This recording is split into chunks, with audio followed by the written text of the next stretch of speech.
What is up, everybody? Welcome back here to the TDR show. I am here with Jay Stein, my regular co-host, and we are doing his favorite video, and that is mock drafts. And I will tell you this, he's the one that texted me and said, we got to get a mock draft in the pipeline. So I was like, hey, let's do it. Let's get that mock draft. But it's a little of a different mock draft. So we do have 2026 mocks in here, but it's not a straight rookie draft.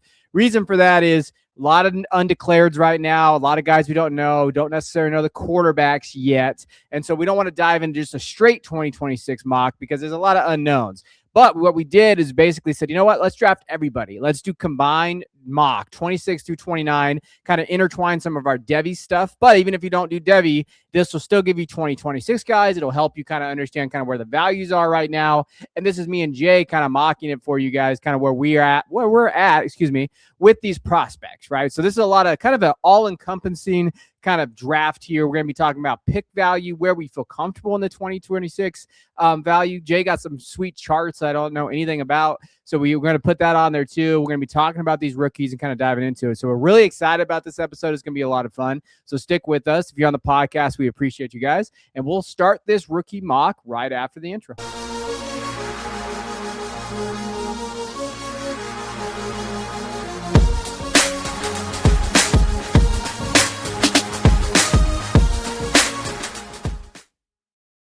All right, we're going to start the first round. So remember, this is a combined mock. Anybody in college football is on the board here. We're going to go through the first 6 picks here, and then Jay's going to hit me with some questions that he has. 101 was Jeremiah Love, running back out of Notre Dame. And then if you are watching on YouTube, you will see kind of their measurements right now, pre what they're going to do at the Combine or at the Senior Bowl. And then at the end, you'll see their draft class. So Love is in the 2026 class. What I did with draft classes, just so you're aware, is if I know they're coming out, I put 2026. If they already said they're coming back, I put 2027. And then I guesstimate on some of them. Some of them I'm like, well, I do think he's going to declare. I'm going to put 2026 there. So Love went at 101. 102 is Jeremiah Smith, Ohio State wide receiver. He's a 2027 class. 103 is Mekhi Lemon, wide receiver at USC, 2026 class. Cam Coleman, 104. He's in the portal kinda right now. He's probably going to Texas to play with Arch. Arch Manning at 105, first quarterback off the board. And then at 106, we have our boy, Bo Jackson, running back at Ohio State, our running back one here at TDR, heading into last season before he even played a snap. He was R1 for his class, and I'm glad to see him in the top 6 here. So what's your takeaways here from the first 6? Arch Manning is back in the top 5. Yeah. I mean, we started the season with him as QB1 or QB2, and he struggled. He struggled pretty heartily this season.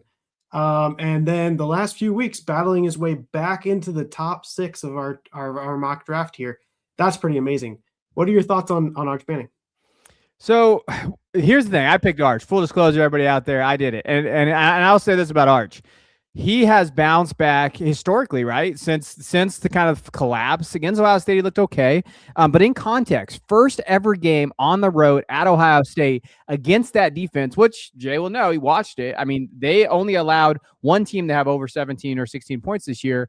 And he didn't play terrible, but he did play bad. Like he definitely was a rookie quarterback essentially, right? But he bounced back. He had the Texas A&M game where he looked really good. He had the Georgia game where he looked pretty good.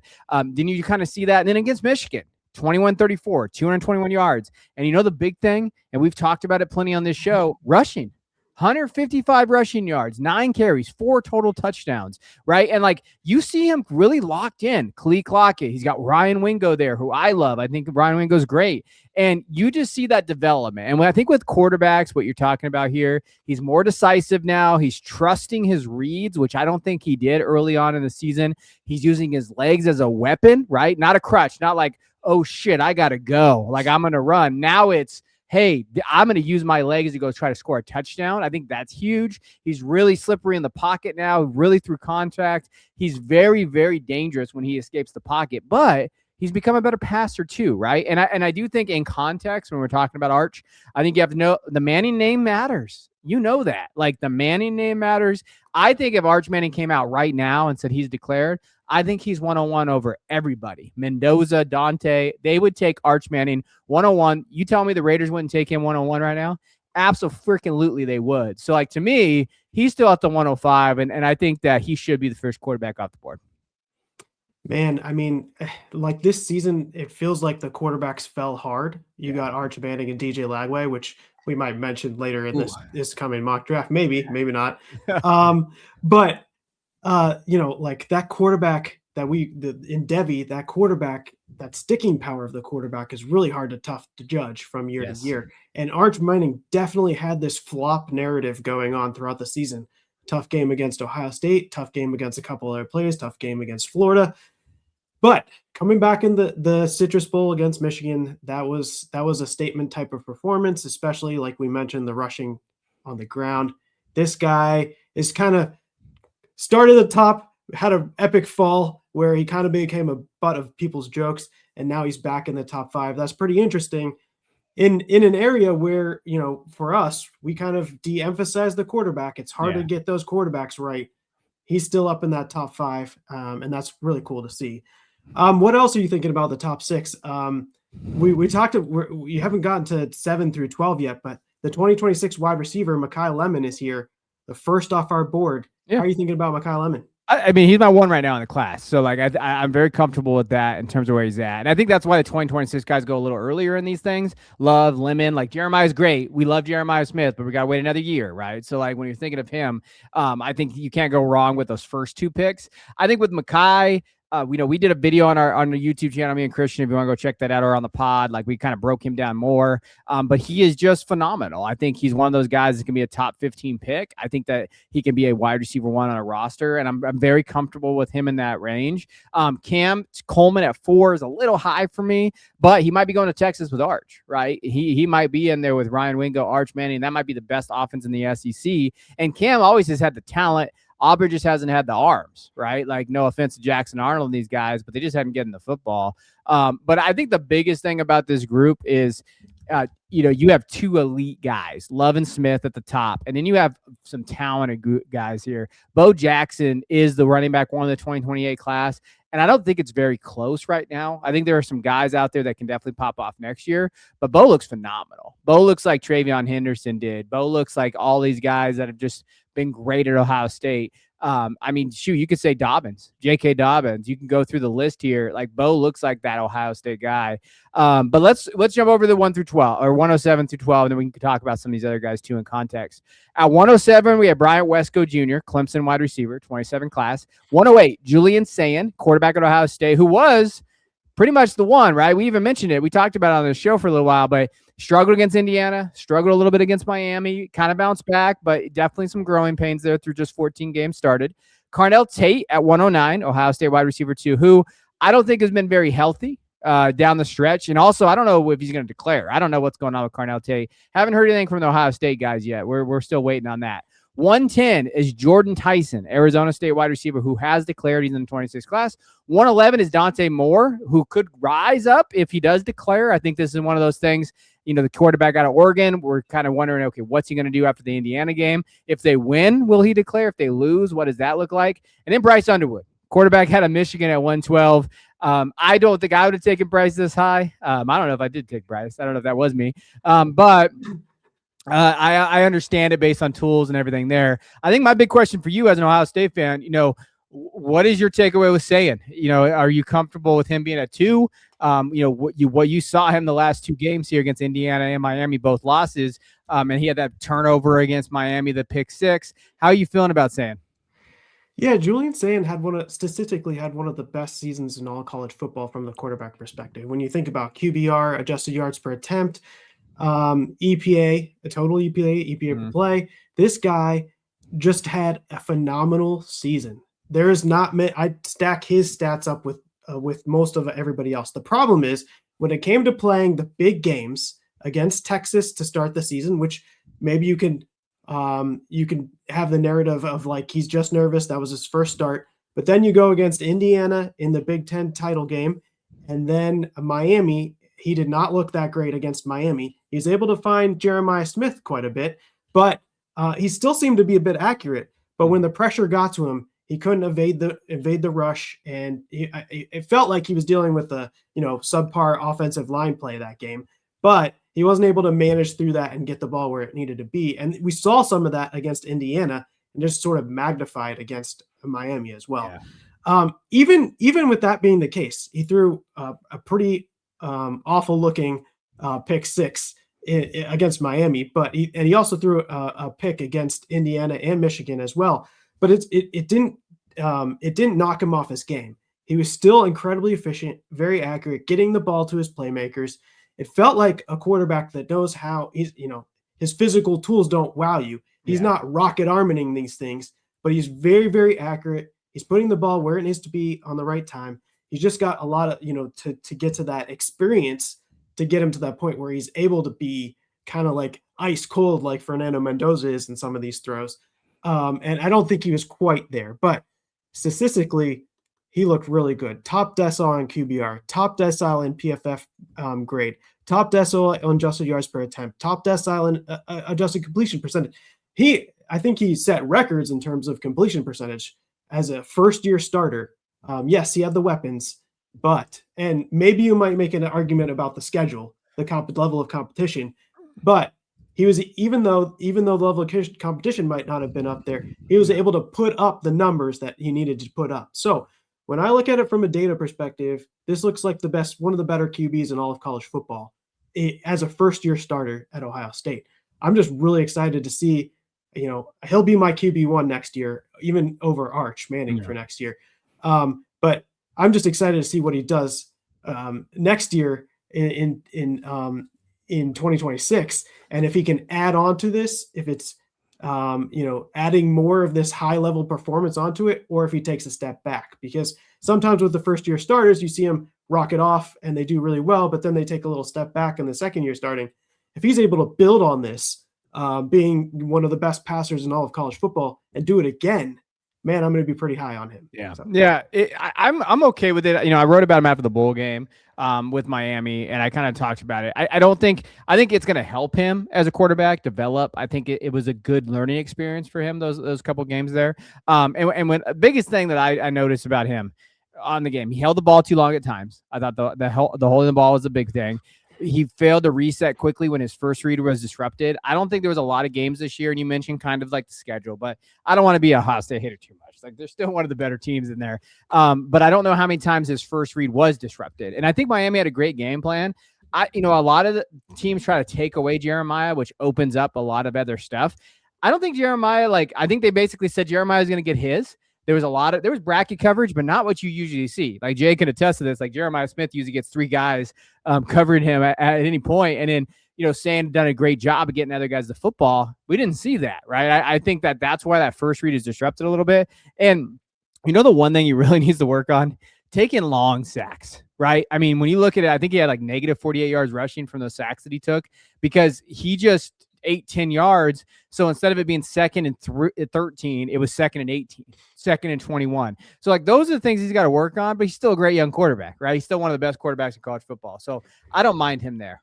It's interesting you said time to throw. So time to throw was 2.91, which is getting really close to my 3-second threshold. That's kind of where I kind of draw the line. But I like to look at things not on a game by game basis, not through the whole season or through the amalgamation of the whole player's career. For the Miami game, his time to throw was 2.85, so a little bit less than he was on average throughout the whole season. But the Indiana game, he was 3.42. Yeah, so obviously that Indiana game, holding on to the ball a little bit too long for my liking, and where you get those warning signs. But overall, on a total, that 2.91 is sneaking up there close. You'd love to see it come down, and maybe his processing speed, or maybe that just more comfort and experience in the offense develops. And maybe that comes out, the ball comes out a little bit quicker, and you can get that down a little bit for the next year. Yeah. Outside of that, I think some of these guys are very good playmakers. I will say this before we move on to the second round. Bryant Wesco Jr. is my biggest buy in Devy, my biggest buy out there. He had the neck injury, but he's okay now. I truly think that Bryant Wesco Jr. could be the wide receiver 2 of the class, the 2027 class, with Jeremiah Smith, even with Cam being there, some of these other guys that we're going to talk about too. He is a stud. Bryant Wesco Jr. is a very, very solid wide receiver. And if you can get him, this might be a little high. I've seen him go in a second round. If you can get him in a second round and stuff like this, that's when you really want to kind of dive into it. All right, let's go over to the second round, and I'm going to kind of run through this, and then Jay can kind of ask some questions here. 201, we have Miami wide receiver Malachi Toney. At 202, DeCorian Moore, wide receiver at Oregon, 2 freshmen this year, so that's just something to note. Ryan Wingo, Texas wide receiver at 203. 204 is Ryan Williams, Alabama wide receiver. He fell off pretty hard. Like, he was pretty much the 103 all of last year. So he's fallen off about a round. Fernando Mendoza at 205, quarterback out of Indiana. Might be too low for a guy that's probably going to be the first overall pick to the Raiders this year. But he is sitting there for a reason. 206, Keelan Russell, Alabama quarterback. Hasn't started yet, but probably will start next year. He was a freshman this year. 207, Dallas Wilson out of Florida. 208 is Andrew Marsh out of Michigan. Another 228 guys, 2 wide receivers in the 28 class. 209 is Lenore Sellers, quarterback out of South Carolina, which could be the biggest steal of this draft just because he could be a first-round top 10 pick next year, right? Usman Kroma, running back out of Florida State, sitting there at 210. Latsier Brooks, wide receiver in the 28 class as well at Alabama, 211. And in 212, Casey Concepcion, 2026 class, he is declared. He is coming out in that 26 class, which really buoyed that 26 class a little bit for this. Any thoughts, takeaways from this group here in round 2? Yeah, it's an interesting group. You got some followers here with Ryan Williams, which was, very, very high, top 5 last year. So that's pretty interesting. I love Ryan Wingo, what he did this year. He's somebody that's very high on my watch list, especially if Arch comes back. I actually think if Campbell Coleman goes there, Ryan Wingo still, the way he plays, what he does, I think he's still very, very viable, can put up tons of numbers as well. So that would actually, I think, benefit him if Cam Coleman went there. So I'm liking that. And Usman Kroma, one of my guys, I really, really like him so far. He's been good. It's interesting. We got Keelan Russell up there. Like you said, hasn't started, but I'm excited. I think you mentioned him before. You mentioned how good he is. I'm excited to see what he does. Who knows what Ty Simpson does, if he stays or goes, but that Alabama quarterback position, if Keelan Russell's in it, there's a lot of talent around him. That could be a really, really sneaky one of him moving up, especially if he can kind of secure that starting position.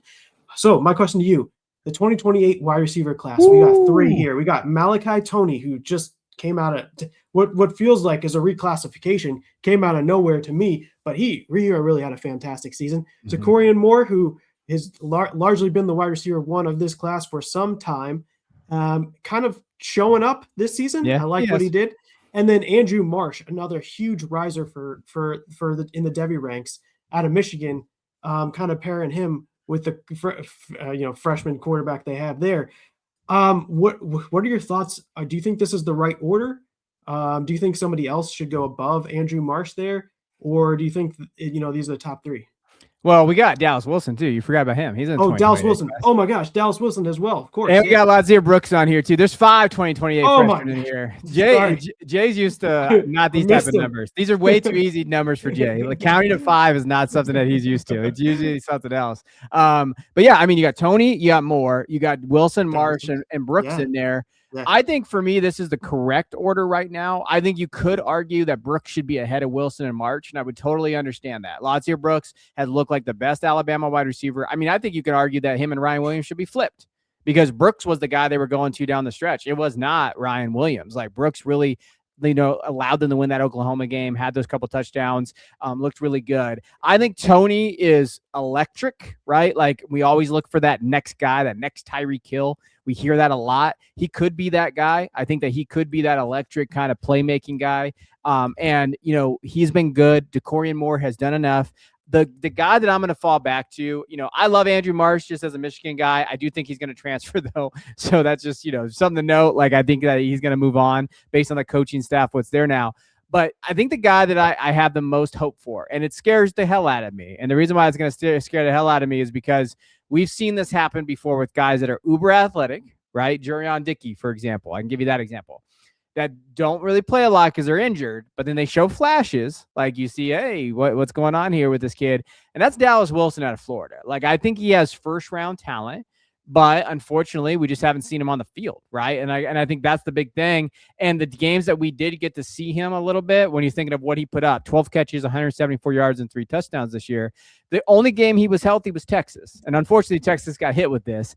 6 catches, 111 yards, and 2 touchdowns against Texas. Then the next week, he kind of got a little bit banged up, and then he was pretty much out for the rest of the year after this. He had 3 catches, 20 yards, and a touchdown against A&M. If healthy, I think Dallas Wilson could be a wide receiver 1 in this class. Like, that's how talented he is. But I do think there's another guy in the next round his teammate who could be almost as good as him too, right? So like the one thing to note, I think, in the wide receiver group here is that the 28 class is probably just not as good as the 27 class, but it's competitive, right? It's competing for those guys right there. And I think there's an argument for some of these 28 guys to be ahead of like a guy like Ryan Williams, who we were talking about last year in a different light. So really talented group. And I didn't even realize, I even did the graphics here, I didn't even realize how many 28 guys we had in terms of the wide receivers in this group. But they're absolutely just, it's stacked again, right? And that's, again, this is where we talk about the wide receiver value, dynasty, how everything trends towards wide receivers. That's just the way it goes in these formats. Yeah, that is great. And that if you go to our dynasty forecast video, you'll kind of see some of that stuff as well from that perspective. You threw something out there, Andrew Marsh. You think Underwood and Marsh are transferring out? I think the rumor. So I think that Underwood is he could stay. I think that it's kind of like, I think they have to pay him more, which is freaking crazy for the season that he had. 11 touchdowns, 9 interceptions. I don't think Andrew Marsh loves where he's at. And I think the last Michigan Insider that I read this today, now I could be wrong, I hope I'm wrong.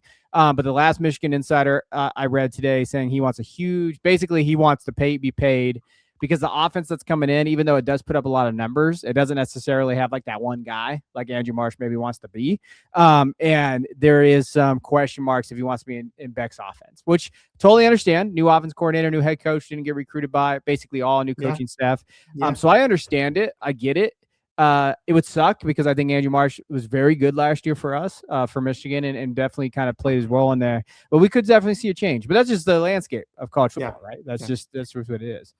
I don't think we can leave this round without at least addressing Mendoza. You mentioned first overall pick in the 2026 NFL draft to probably the Raiders. That looks like kind of how we're heading right now. What are your thoughts on him in terms of how you tier him up versus, like, in the dynasty realm?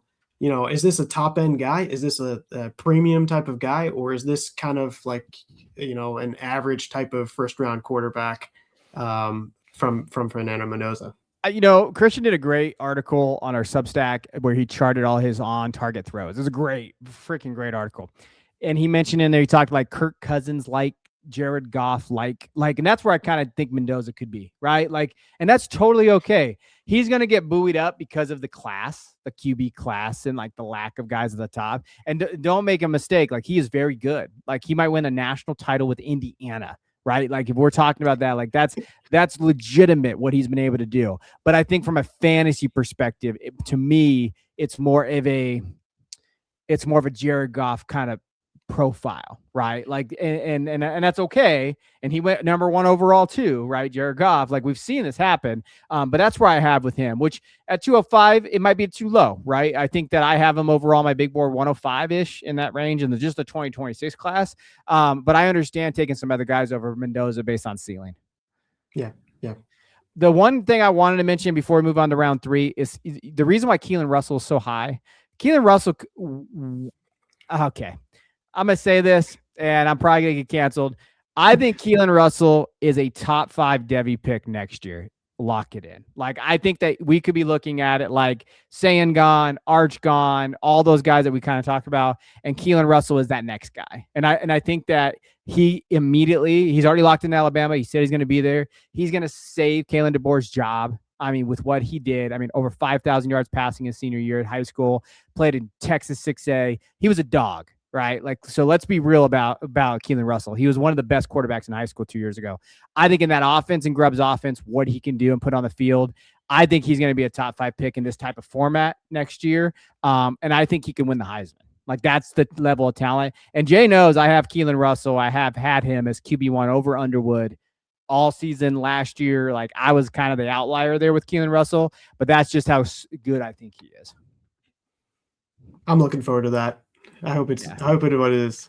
we hope he hits, because we hope there. All right, let's go to round 3. So we got CJ Carr, Notre Dame quarterback at 301, another 2027 quarterback that we have, that class is getting pretty loaded there.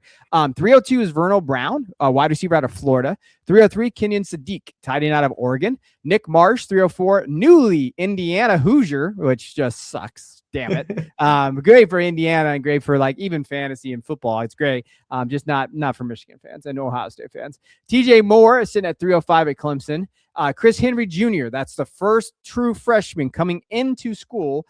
Chris Henry Jr., he's going to Ohio State. So he's a 29 class, 6'5", 205. Big boy at Ohio State. Quan Lacey at 307, Ole Miss running back in the 2027 class. Mario Craver, small boy at Texas A&M, but 2027 class as well. Justice Haynes, running back out of Michigan, 2026 class, but probably is going back to school. Ahmad Hardy, Missouri running back at 310. Xavier Crowell, he's the true freshman going to Alabama running back. He's a very, very solid back. Go check him out if you haven't already. And at 312, we have Jaden Bach, I think it is. He's probably going back to Florida. I don't know what's going on with Jaden Bach in terms of where he's going to be. But 6'1", 231, big boy, 2027 class running back. Any takeaways? Any guys stand out to you here in this range? CJ Carr is a riser for me. I think he had a really good season, a little bit understated. You're not going to see that many people talking too much about him yet. I think what he did this season was pretty good statistically, and I think he should be up there in top 5s, top 10s type of lists for his class. Vernal Brown had a really good season. We talked about Dallas Wilson. Dallas Wilson got drafted a round ahead of, or in the second round. Vernal Brown early third round, but Vernal Brown probably had the better season this year. Oh yeah. And it's just because of the injury though, but he put up the numbers that you need to see for freshman wide receiver. So that was good. Kenyon Sadiq's my top tight end of the 2026 class. I'm interested. It hasn't been a perfect season from him. And, tight ends don't never statistically like wow you, except for maybe Brock Bowers. But right now, he's super athletic. I think he goes in the first round. So, tight end 1 of the 2026 class. Nick Marsh, I'm excited about him. I was excited about him in Michigan State. Didn't really have that great of a year. Neither did TJ Moore. It's not terrible years. No. But they had such good first years that maybe you can like just give them the benefit of the doubt, and then hopefully in year 3 they pick it back up. I'm excited about Nick Marsh. I think he and TJ Moore could be something good. It's just you got to see the production follow through, and this year 2s were definitely disappointments from that perspective. Mario Craver is one that sticks out to me. He just had an outstanding, amazing season statistically. I'm pretty excited about what he did at Texas A&M. Pretty excited to see what he does next year. The numbers really justify taking him in the third round, even though you don't really see that very often. This year was a really good year for him. Then there's, I think, kind of maybe even after maybe even after Brown or Sadiq or Marsh or Timor, maybe even Henry, it kind of gets iffy, I would say, starting to pick here at these levels. It's hard to pick between one or the other. We're getting to a point at this level. Yeah. I think that you're starting to see some tier. I think I think Chris Henry Jr., the true freshman going to Ohio State, could have maybe went a little higher, maybe over TJ Moore, right? Just based on, talent wise. I think that realistically, and, as someone who has dived in the tape, but hasn't gone fully into the tape, I think Chris Henry Jr. could be a first round Devy pick next year, right? He could be one of those guys, like he goes to Ohio State and then him and Jeremy Smith tear it up. It seems like they really want him. I know that they lost Brian Hartline's at UCF now. And I think that was their primary recruiter. There was some recruiting stuff there, but I think they want to make him happy, right? Because I do think that he'll test it a little bit. Like, hey, because there was some recruiting stuff like, hey, should I go? Should I not go? And that's going to really matter. I think it's going to come down to like, all right, well, do you want me here? Give me some targets, right? Don't let these freshman wide receivers just kind of go there. Miley Graham is in the transfer portal now. I know Quincy Porter's there. I think Brandon Innes is coming back, if I had to guess. But I do think Chris Henry Jr. could be there too next year. I mean, he could really be that. So then that's a guy to watch. Nick Marsh in Indiana could be massive. I mean, that offense with what he can do there. But the guy that I do want to kind of mention here, because I don't know what to do with him. And I don't know if your numbers tell you what to do with this guy yet either. But Quan Lacey at Ole Miss has had a really, really solid year. He's obviously led Ole Miss to the semifinals, him and Chambliss. He's a true sophomore, 5'11", 200 pounds, has looked good at Ole Miss, right? He was at Missouri last year, transfer Ole Miss this year. At Ole Miss this year, 295 carries, 1,400 yards, 23 touchdowns. Has looked okay from a receiving standpoint. Really reminds me of McFadden. Every time I watch him run, he has that high upper run style, whether you like it or not. Has produced, right? Like the production is there. I don't know if the traits translate yet. That's the film thing that I got to be watching. But, I mean, shit against Georgia, very good defense. 22 carries, 98 yards, 2 touchdowns. You look at some of the big games that he had. I know that first game against Georgia he struggled. He might be going to LSU with Lane. I don't know. Harlem Berry is there as well, so I don't know what's going to go on there yet. But Quan Lacey is someone to me that is a very interesting profile for a 2027 running back class that needs some guys, like needs some dudes there. I think this is the first – I don't know, 2027 running back that we took. I think it is. I think it's the first 2027 running back that we took in this class. I think Nate went a little bit later because Nate Frazier usually goes, yeah, I think this was. So this is our running back 1 in 27 class. What do you think about that? that is depressing, honestly. I don't know what to think. I think that there's a lot of question marks behind him and the 2027 running back class. Yeah. My perspective is that he definitely gets a lot of volume. Yes. And we've seen that from running backs in the past. The question is, does that then translate to volume in the NFL? I'm not exactly sure because it doesn't always look like perfect. But he does like have top decile yards per game, scrimmage yards per game. So you like that. His yards per team play looked good. But very average yards after contact per attempt, very average breakaway percentage. So, like from that perspective, but he had a decent PFF grade. So, you're tuning into the film grades and what people are watching. Is really good. Top decile, 90, I think 90.7 ish. So, there's a lot of volume, which I think translates. But this class overall, this 2027 running back class, there's not much there to really get too excited about. And the fact that we have to wait till pick 307 to get to the first one, that's pretty exciting. Even in the range where, me and you kind of favor the wide receivers. We're going to take shots on quarterbacks, but, favor the wide receivers. And then we want to have a bunch of running backs in there as well. And then tight ends, you push down as far as you can, but we're going to take selective shots on quarterbacks. But the fact that we couldn't get more 2027 running backs up in the top 2 rounds, that stinks from that perspective. Yeah, that's tough. I didn't even realize that when we were doing this, but I think that just goes to tell you about the class as a whole. I mean, that's the Ahmad Hardy problem, the production. That's the Missouri problem. Like, and when we had some guy yelling at me on YouTube about, you've never watched Ahmad Hardy play if you don't understand. Yeah, I have. I've watched all the Missouri backs play. And the problem is I've seen Missouri backs time and time again struggle in the NFL. They produce. They're like Iowa running backs. It's the same problem because it's the system there. Now, I will say Hardy's in an interesting thing because Chip Lindsey's coming there from Michigan, and his system is ass, guys, because I watched it all season long. And he might actually hurt Ahmad Hardy. So we're going to see kind of how that plays out there. But the fact that we have a 2029 receiver ahead of those guys and a 2029 running back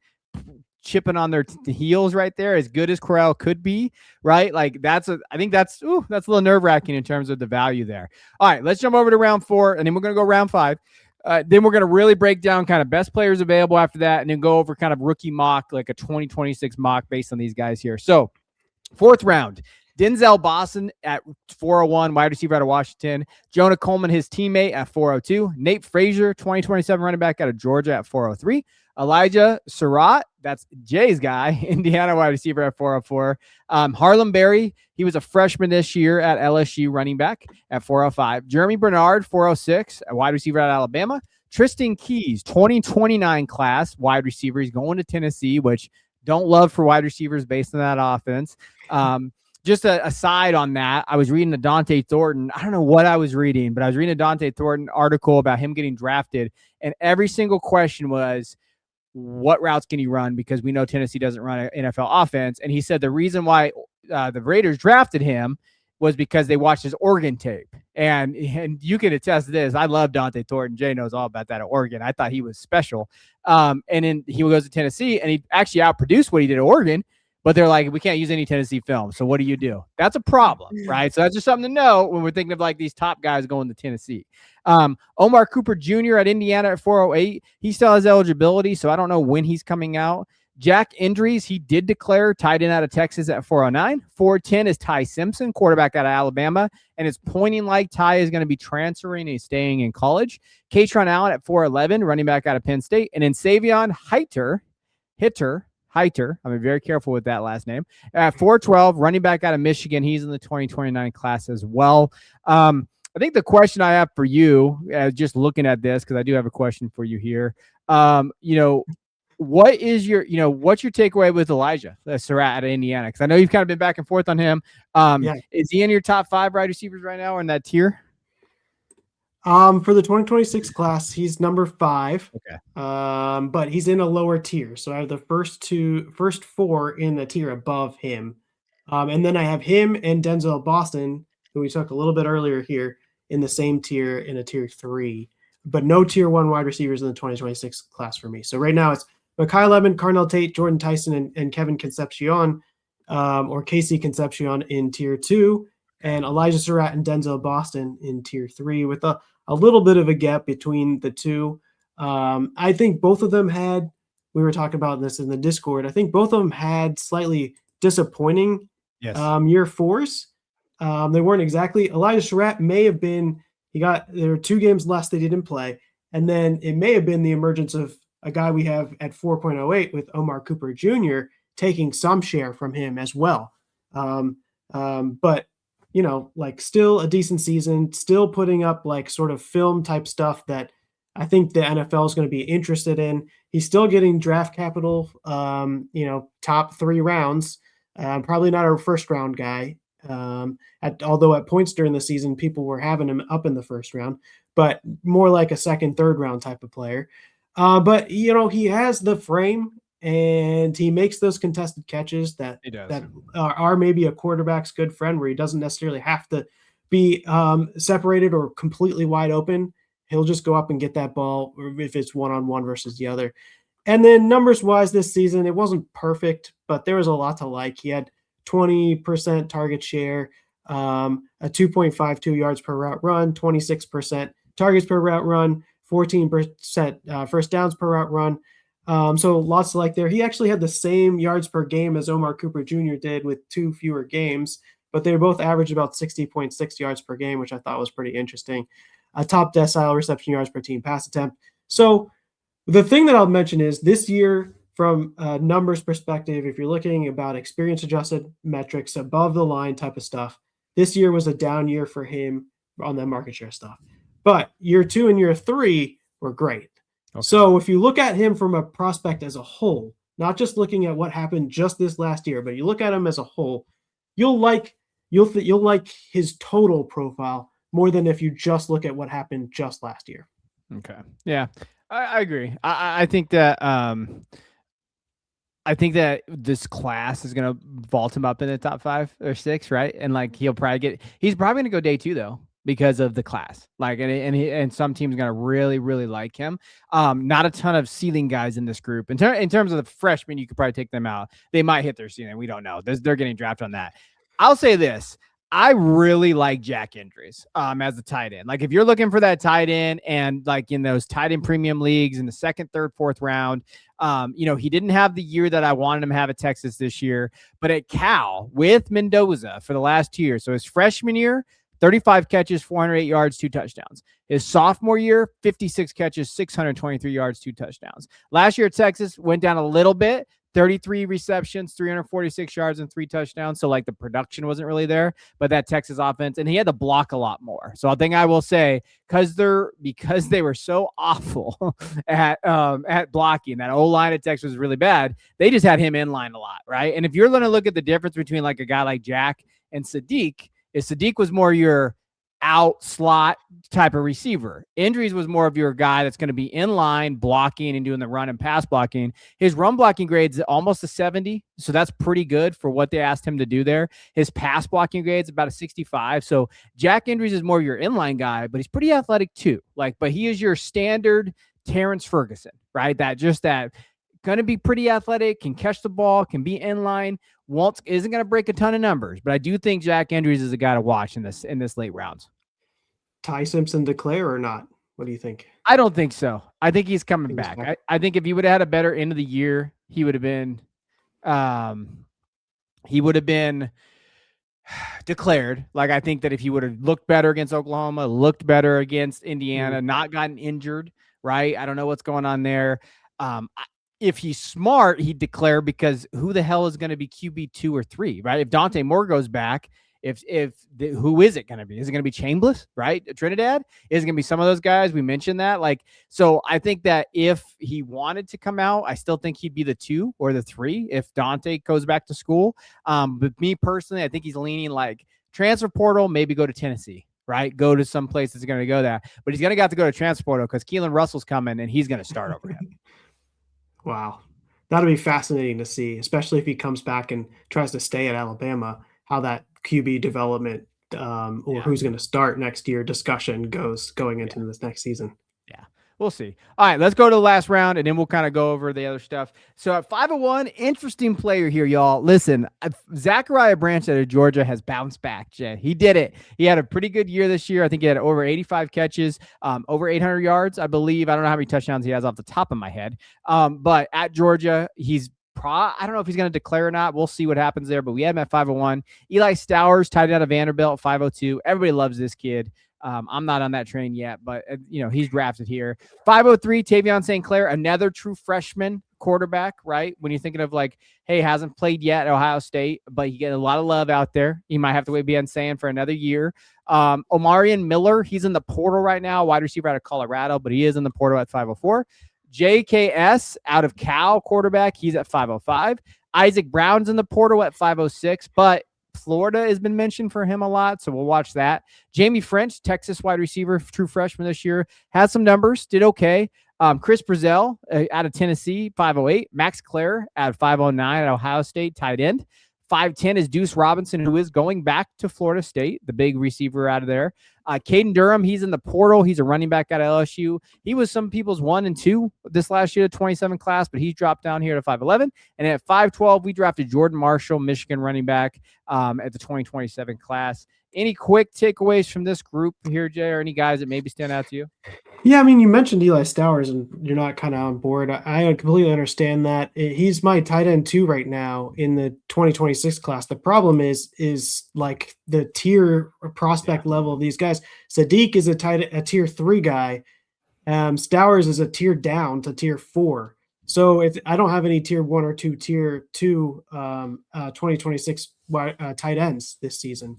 So, Sadiq is maybe on the fringe of getting up there, but the point here is that, like, he's my second tight end in the 2026 class, and that kind of justifies why you might take him in a mock like this, because when you get to the NFL and you're looking at guys that can go off and start catching passes right away in the NFL, he might have pretty decent odds if he's the second one in this class. The problem is just the class is not that great from a total prospect perspective. And he did have production in college, so it's not like he didn't have productions. He spent a lot of time in college, but he did have production, top decile production, this season across of college football. So that's my thing. Deuce Robinson, he had a good season this season. He did.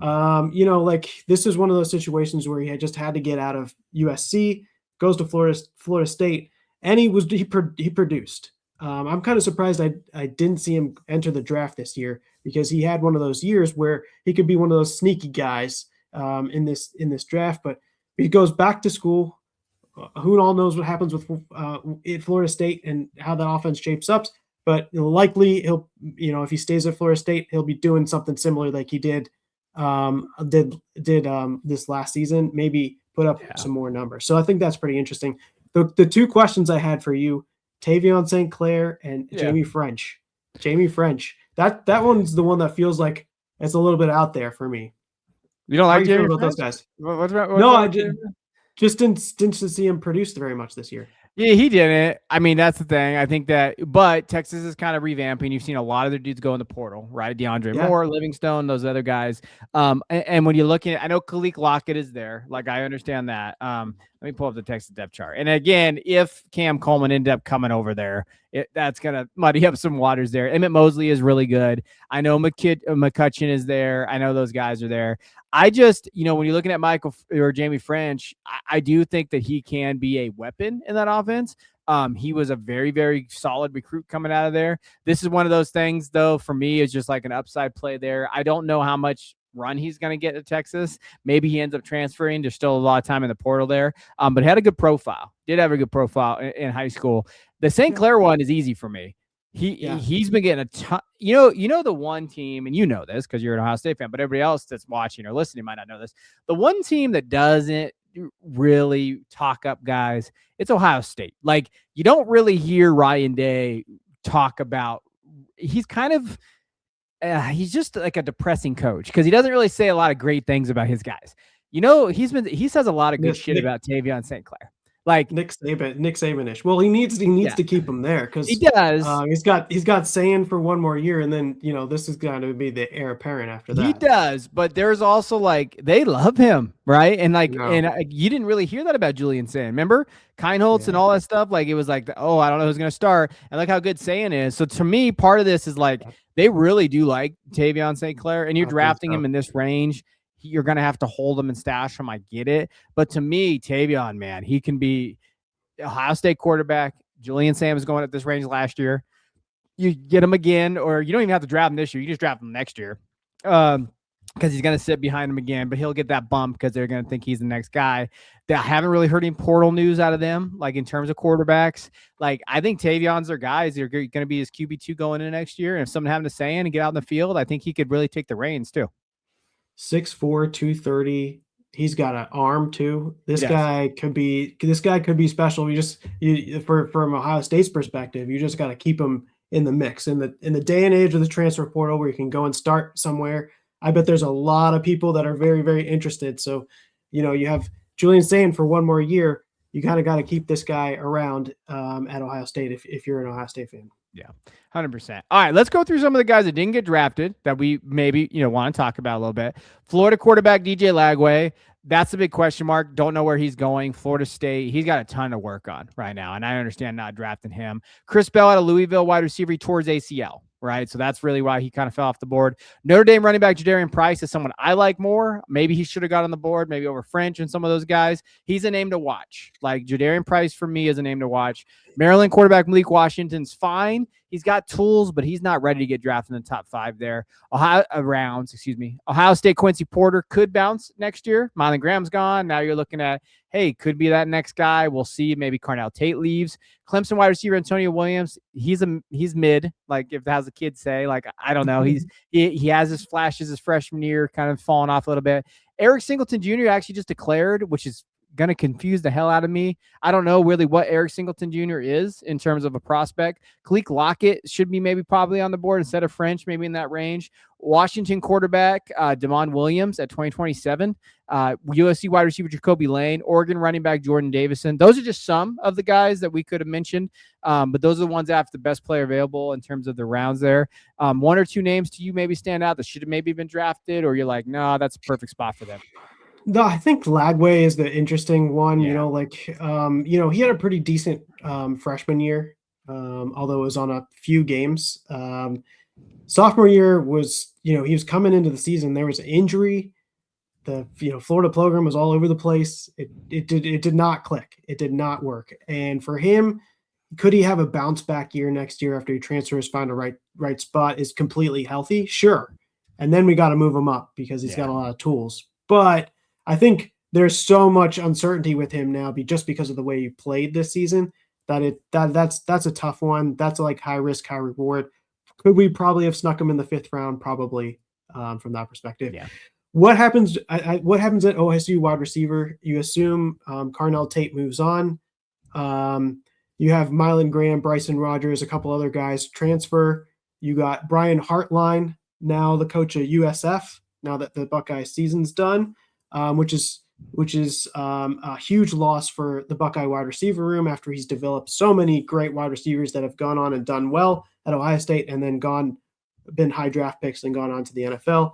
So now, you have one more year with Jeremiah Smith. Obviously, he's the guy, of course. And then, what happens with that next spot, that next outside wide receiver? Is it Quincy Porter? Is it Chris Henry Jr.? I think it's going to be hard to keep Chris Henry Jr. off the field. And I think Quincy Porter is going to want to play too. So, and how does Brandon Inniss fit in with all that as well?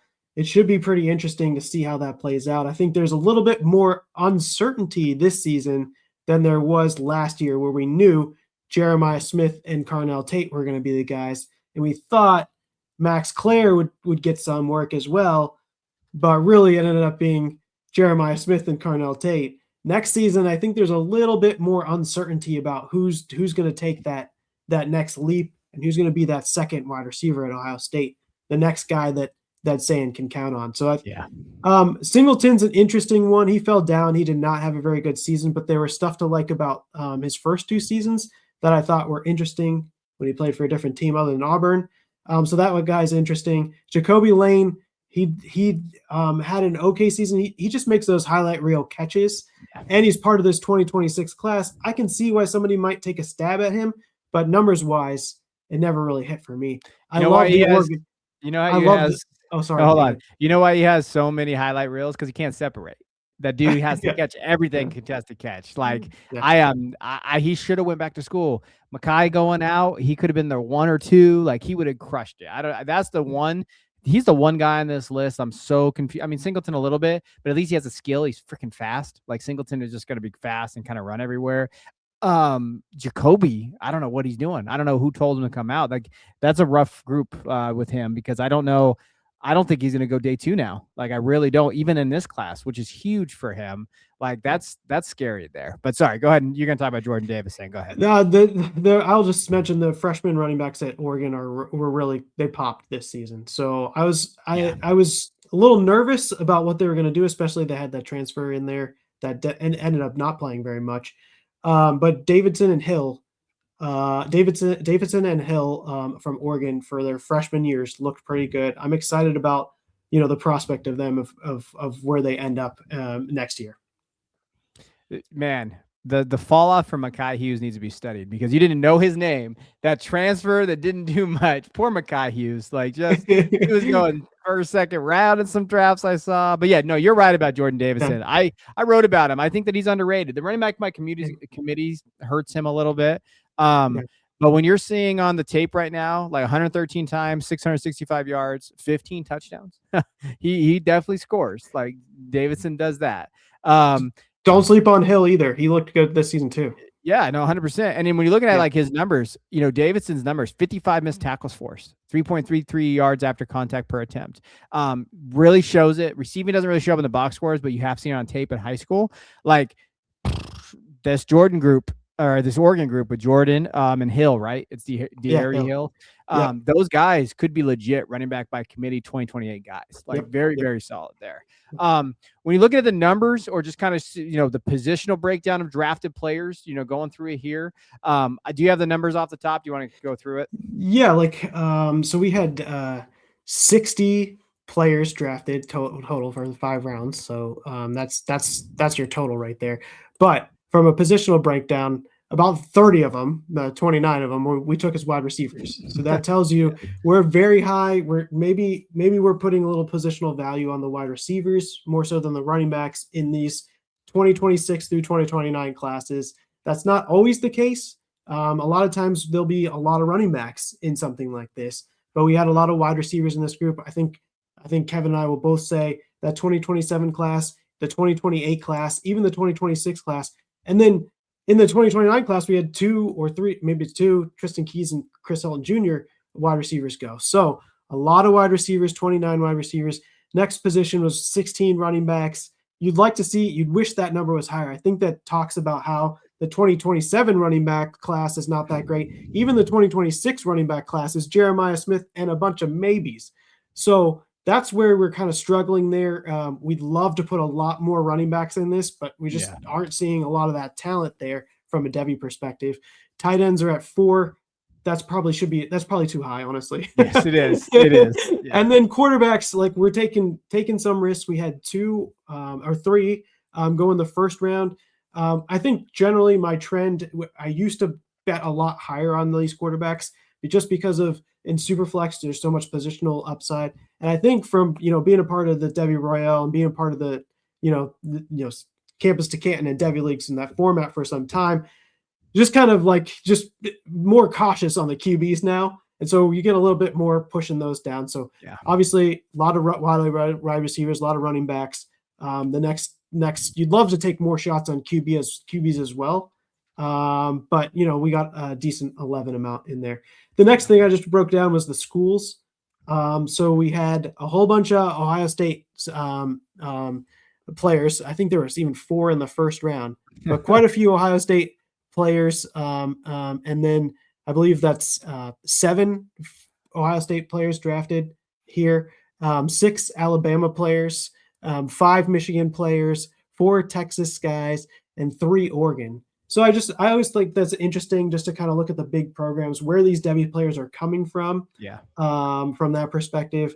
And then with the transfer portal, you might have some more moving in and out or around there, but Michigan having that many players with the coaching changes and everything going on there, I thought that was interesting. But they have over the last 2 recruiting cycles, including the 2029 one, there's some pretty decent players that are coming out of Michigan, especially that we've seen from the running back position for some time. This is cool to see just because there are some leagues out there that have pipeline leagues. Like, okay, where are these guys coming from? Just to show you there. I think that we have too many quarterbacks, too many tight ends. That's my takeaway just off the top. Like, all right, probably betting a little bit on too many quarterbacks. There's not going to be 11 first-round quarterbacks in this group. Maybe there needs to be. But usually on average, I'd say 3 per class, generally speaking. Maybe I guess the 29 classes in there, but there might be more in the 2027 class because there are a lot of guys in that 2027 class that could pop. So maybe that's the case that we're looking at there. I do want to go over what a 2026 rookie mock would look like. So basically what I did was I just went through and I said, all right, who are the 2026 guys that we know pretty much possibly going to declare, right? And there's a couple on here like Justice Haynes. I don't know what's going to happen with him. And I just said, all right, who were those first 12 that we took? So you could get an idea of what rookie mocks will look like. I don't think this is perfect. I think that after going through there's some guys like Jadarian Price that I wish I could have got in here, which is on my big board. There's other guys, but this is kind of what a rookie mock would look like. So those are the podcasts. I'm going to run through it for you. It'd be Jeremiah Levitt 101. 102 is Makai Lemon. 103 is Carnell Tate. 104, Jordan Tyson. And in the 2 quarterbacks, 105, Dante Moore. 106, Fernando Mendoza. And then there's a tier. 107, Casey Concepcion, maybe, depending on where you have him. 108 is Kenyon Sadiq. 109 is Justice Haynes. 110, Denzel Boston. 111, Jonah Coleman. And then 112, Elijah Surratt. I think the thing that I want to point out, and then Jay can make whatever point he wants to make, is that I even tweeted this out a month ago. I'm very comfortable right now if I'm 105 or higher. If you're sitting at 101 to 105, I am pretty comfortable that you're going to get a player that can help out your dynasty team and is going to have a pick that has a lot of value that you might be able to move. I think after 105, because we don't know what quarterbacks have declared yet as of the time of recording this, I think it gets a little iffy, right? Because if Dante doesn't come out, now you're sitting there at Jeremiah Love, Makai Lemon, Carnell Tate, Tyson, and Mendoza. That's still good, though. You still have – that's a good top 5. That is a group that I could believe in, that you're looking at least floor-wise, a bunch of wide receiver 2s. Jeremiah Love is like the 101 more than likely, unless you really need that quarterback in Mendoza. I can get behind that. But after that, you're looking from 106 to 112. It's a tough group. It's a rough group. It's a rough class. We've been doing this a while, and this is one of the more rougher classes, the initial onset of us doing this, that I'm like, man – moving picks right now is not a bad idea. Moving picks as the draft gets coming because everybody's going to fall in love with that guy, right?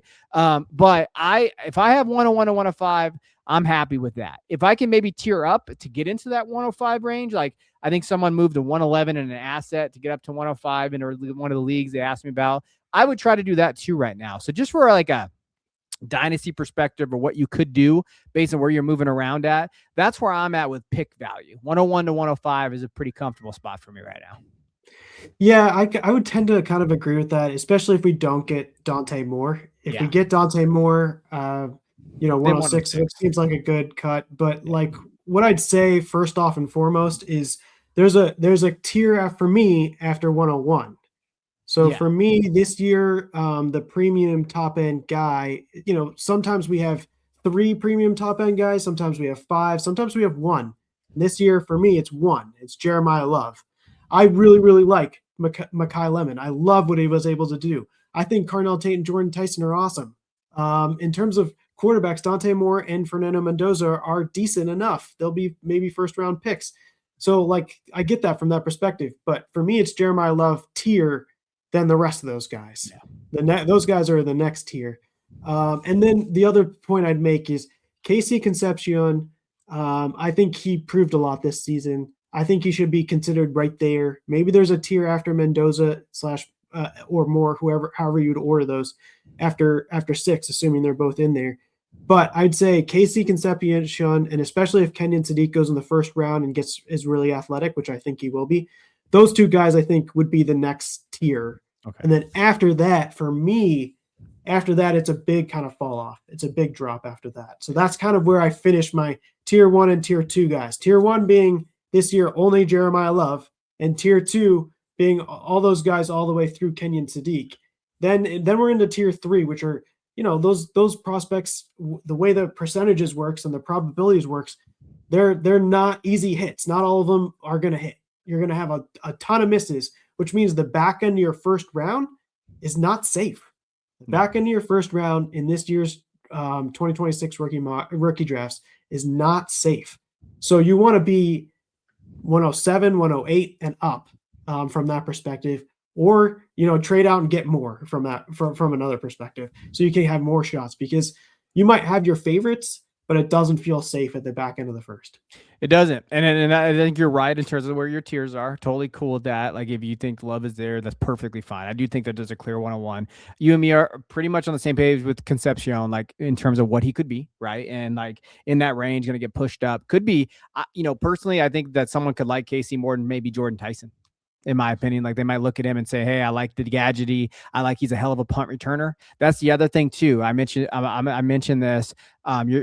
In a couple days, we're going to have a full breakdown on him, but I did talk about his ability to be a punt returner, a returner in terms of what he can do. So return yard leagues, things like that. Like, I think there is some nuance there too. But you hit on the head, and there's a guy like Justice Haynes who might be going back to school. The running backs after Jeremiah Love are gross. I don't know who's going to be there.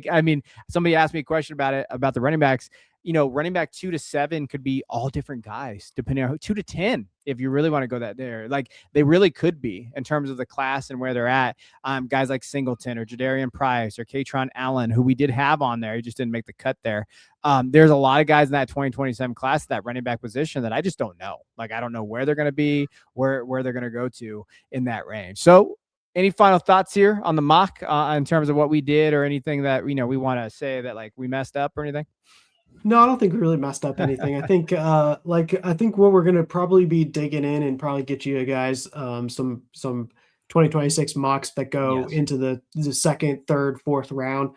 We're trying to be early on this stuff, but you got to make sure that you get some of these transfer portal announcements and declares, NFL draft declares in there, so we can get through a full analysis and get you guys that is as quickly as possible. But we're going to go deep. We're going to go into the second, third, fourth round. So ahead of time who are the guys we're looking at, and sort of who our sleepers are. So I love that. I can't wait. I'm excited for this NFL draft season.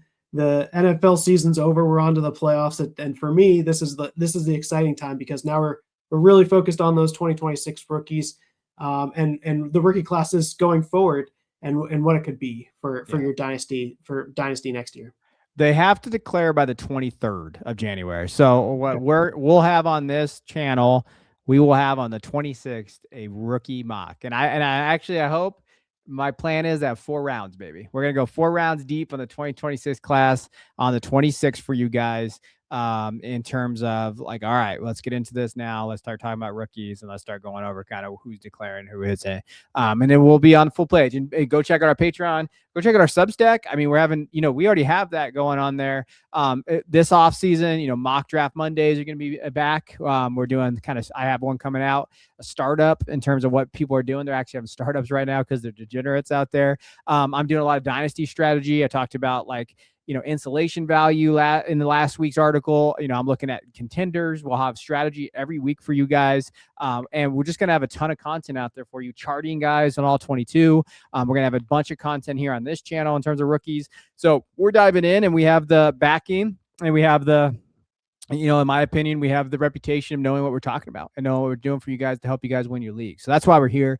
That's why we do this podcast, and we're excited for that. So we will have that in full 2026 rookie mock here pretty soon, in about three weeks. But I'm gonna talk Jay and doing another mini episode for you guys, a little dynasty episode before we have that too, to get you guys on. So I hope you guys won your leagues. We appreciate you guys. Go check out our Substack and our Patreon, and we'll check you guys in the next episode.